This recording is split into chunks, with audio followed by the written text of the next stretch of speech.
This video will tell you the important things you need to know to have a successful renting experience. Let's get started. Now, before you start searching for rental housing, you need to know who you are. What do we mean by that? Well, you need to know what is your monthly income. You need to know your credit score.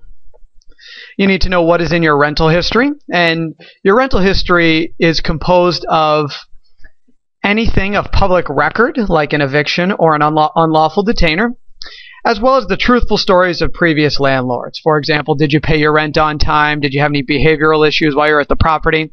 And so anything of public record or the truthful stories of previous landlords will show up in your rental history. And you also need to know what is in your criminal background. Now, when it comes to finding your place and finding what will be the next home that you decide to rent, we obviously recommend that you search the Housing Link website at www.housinglink.org. Now, one of the benefits of searching the Housing Link website is that not only are there landlords who directly enter listings that are available to rent, but we also go out to other publicly available advertising sources and post them on our site as well. So when you go to housinglink.org, you'll be able to see in one stop what is available for rental housing in the Twin Cities. Now, while you're searching for housing and when you go out and visit a place that you would like to live in, make sure to get the landlord's rental criteria in writing.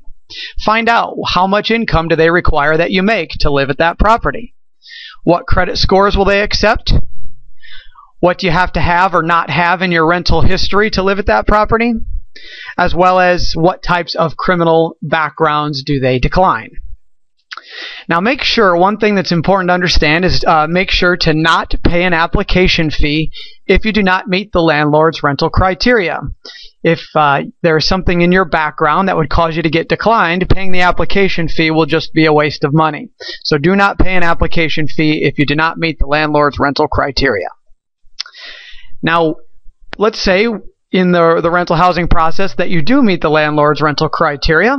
Here are some fees that you'll have to pay in addition to rent in the rental housing process. When applying for the apartment, you'll have to pay an application fee. And that can range anywhere from $20 to $70 is common. You'll also have to pay a security deposit, and that ranges from oftentimes $100 up to 1 month's rent is common. Sometimes there are administrative fees, and those can vary. And there are also late fees. And late fees, a landlord can charge up to 8% of your rent payment if your rent is late.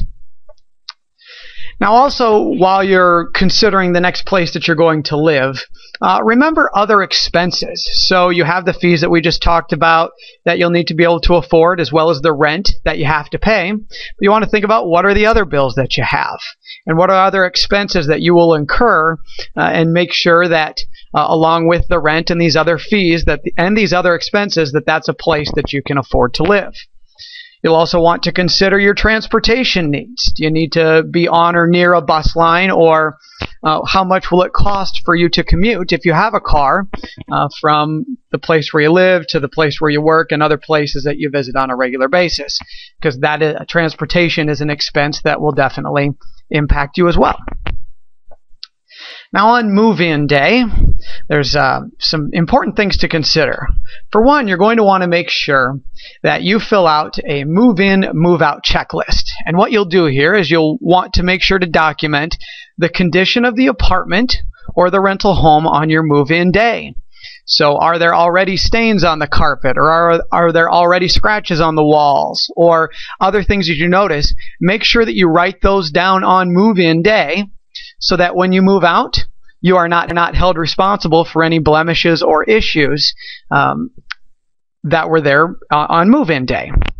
So make sure to fill in that move-in, move-out checklist on the first day, and you have a copy of it, as well as make sure the landlord has a copy of it, so that both parties know what the condition of the unit was on the day that you moved in.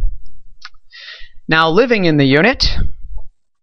First, make sure that you know what is in your apartment lease. It's important to know what the rules are so that you follow them, and that'll make sure that you have a smooth experience with living there with the landlord. Another thing is make sure to pay your rent on time every time. If you remember, one of the fees before is that sometimes a landlord will charge a late fee up to 8% of your rent payment. So it's definitely in your best interest to pay your rent on time. And make sure to communicate maintenance issues right away. So if there's an issue with the refrigerator or with the screen or any other maintenance issue, don't wait to communicate those to the landlord. Communicate them right away.